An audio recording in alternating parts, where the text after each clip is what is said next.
Namaste students. I am JVN's Dr. Neeraj Dholia, and we are going to study the subject, the upstream and downstream process technology. So this is your first class, and the topic today we will discuss is the upstream processing, microbial growth, and growth kinetics. So there are many terms in this topic. First is upstream processing, second is microbial growth, and third is growth kinetics. So we will understand one by one what is this.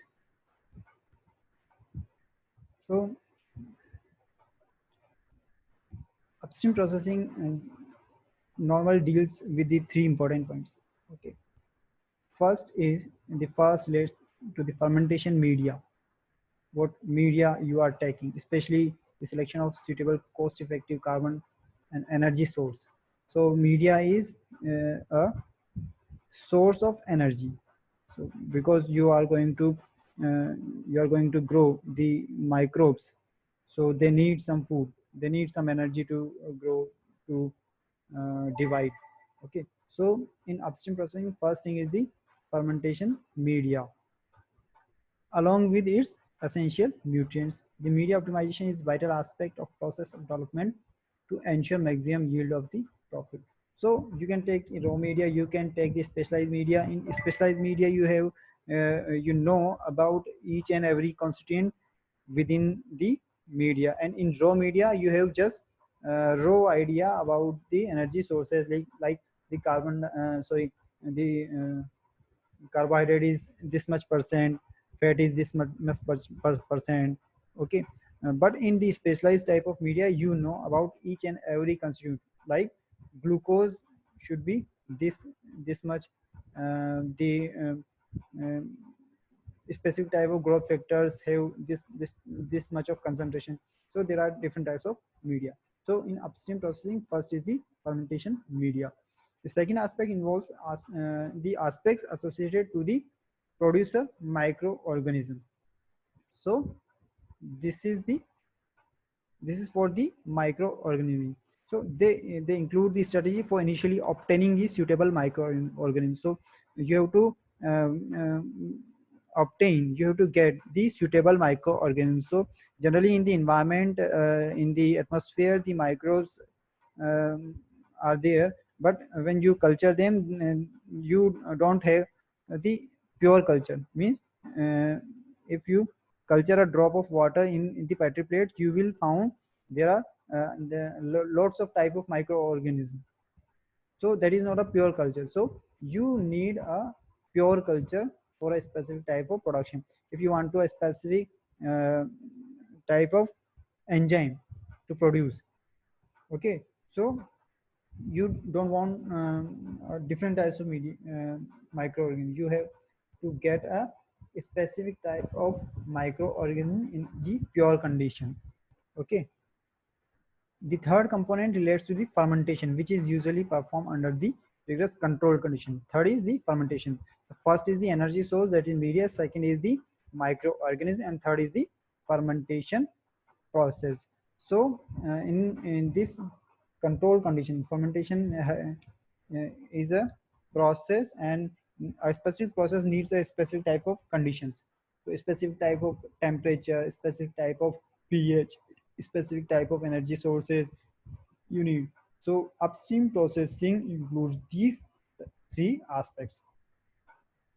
Next, microbial growth. What is the microbial growth? Growth means, if we consider for ourselves, growth is our increase in the body mass, but in the condition of the microbes, it is different from the increase in the body mass, because they don't have body, they have the single cell, they are the single cells. So increase in the number of cells is the microbial growth. So microbial growth is described as an orderly increase in all chemicals components in the presence of suitable medium and culture environment. There are four types of microbial growth. Okay, like bacteria grow by the binary fission.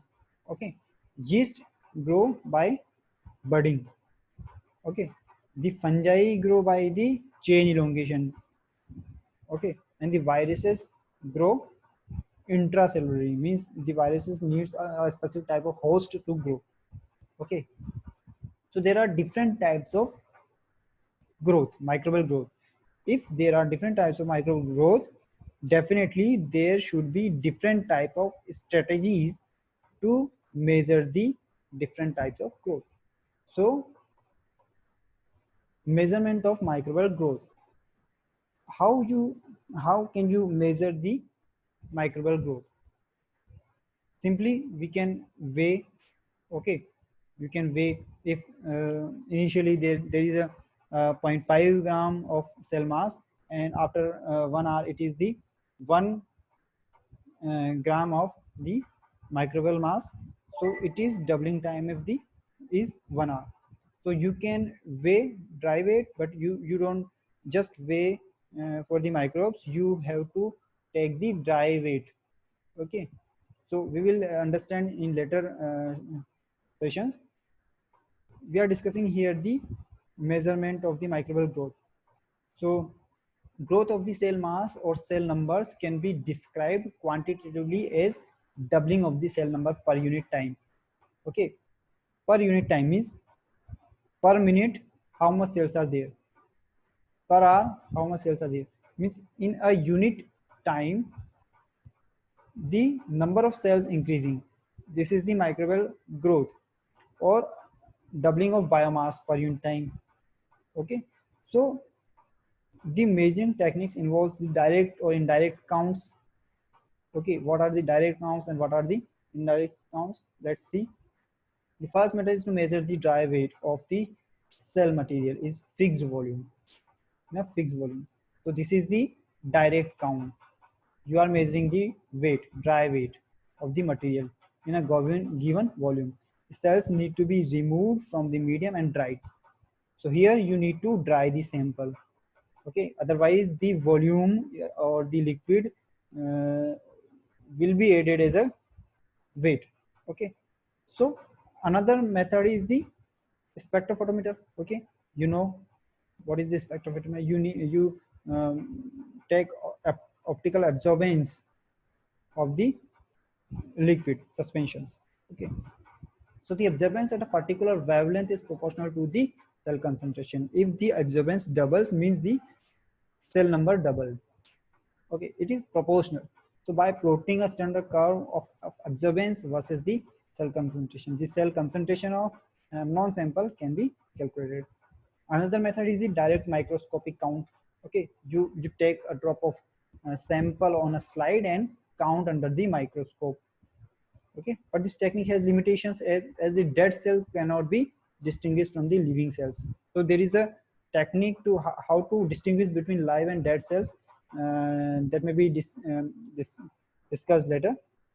But here it is a limitation, okay, because dead cells are also counted as the cell mass. So there is other electronic counting chambers count number of measure size. So there are electronic machines which count the cell numbers, okay. So generally the eukaryotic cells are counted under the microscopes like the RBCs, okay.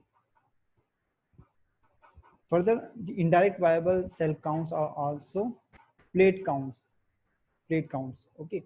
This involves the plating out dilution of culture on a nutrient. So you dilute the sample, and after dilution you spread on a culture plate. So each a single cell will later grow as a colony. So a colony means there were a single cell. So the number of colonies correspond to the number of living cells in the original sample, initial sample, okay.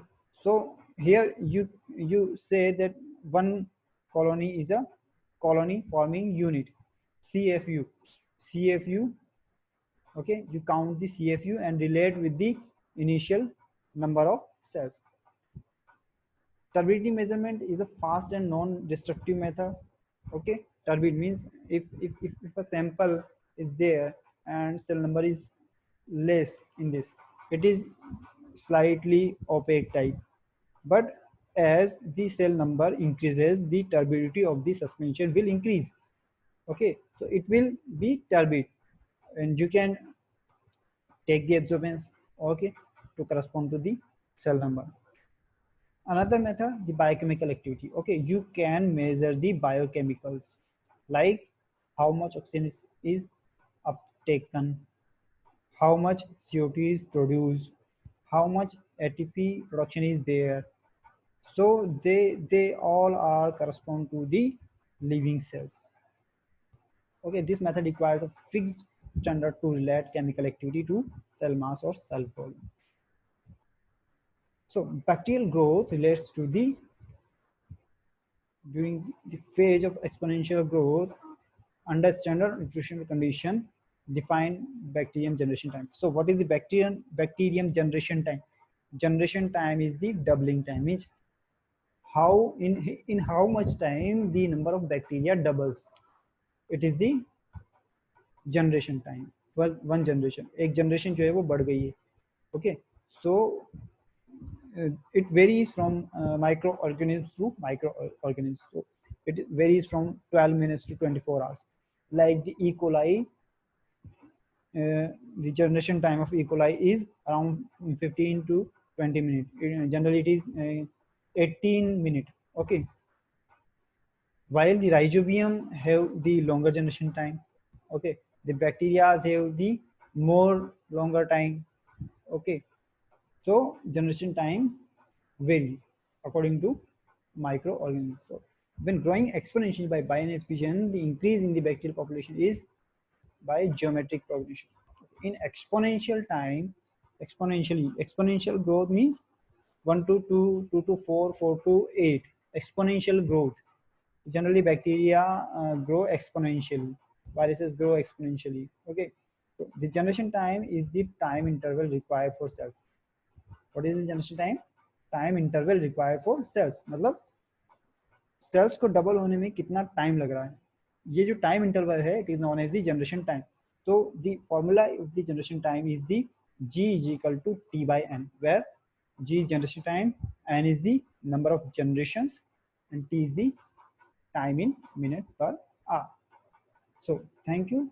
We will discuss later for the next session.